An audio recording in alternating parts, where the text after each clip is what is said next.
David, D-A-V-I-D, Michael, M-I-C-H-A-E-L, Beck, B-E-C-K.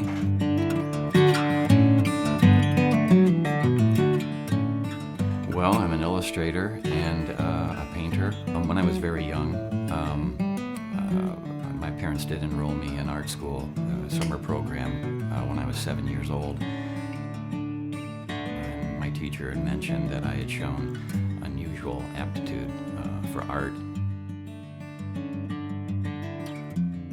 I can't remember ever wanting to be a fireman or a cowboy or a policeman. I never really thought about anything other than being an artist. I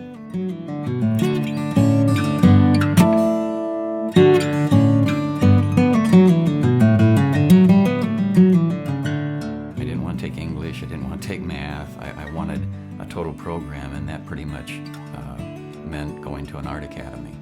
So I did some research and decided that I would like to try the American Academy of Art in Chicago. I majored in animation because Walt Disney had graduated from there, and I figured if it was good enough for him, it was good enough for me.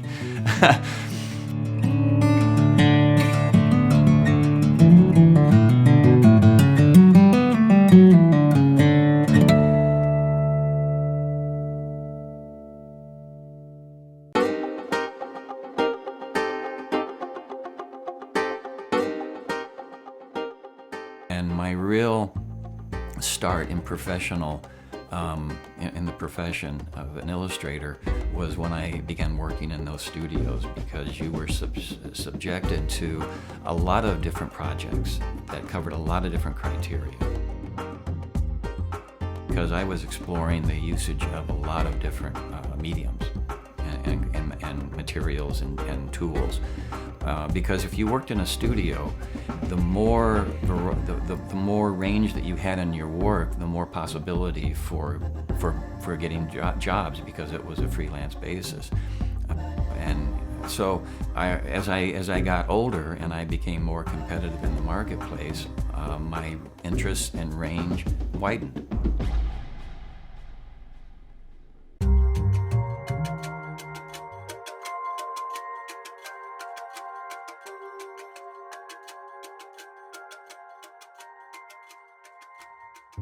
My work is basically stylized realism, for the most part. The animated stuff, or the cartoon, if you will, that all has derived from my love of comic books and newspaper strips, and following cartoons. I was still am an avid lover of animated cartoons.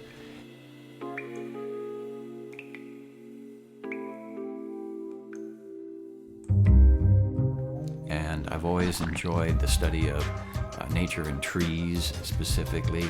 I've always been enamored by the amazing design of trees for some reason, as far back as I can remember.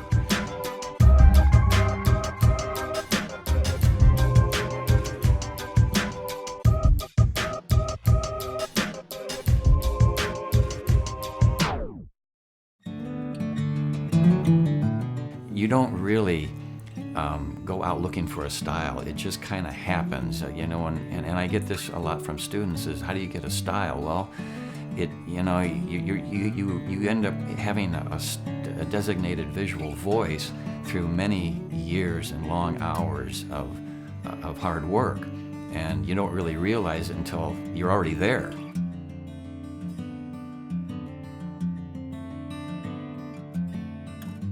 At this age now, I can see myself in all these areas, but when you're working through the process, this looks like this, and this looks like this, and this looks like this. Does it all look like the same voice, there?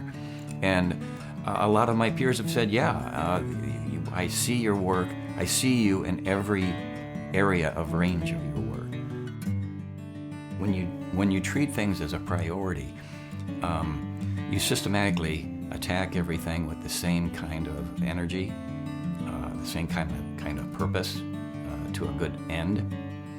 And so I've tried to do that with everything that I do. If you don't take risks with your work, you won't grow. You won't grow, your work won't grow, and you won't grow as a person because you're not challenging yourself. Life is a risk, so your work should also, at least from my standpoint, echo some of the risks you take within your own personal life.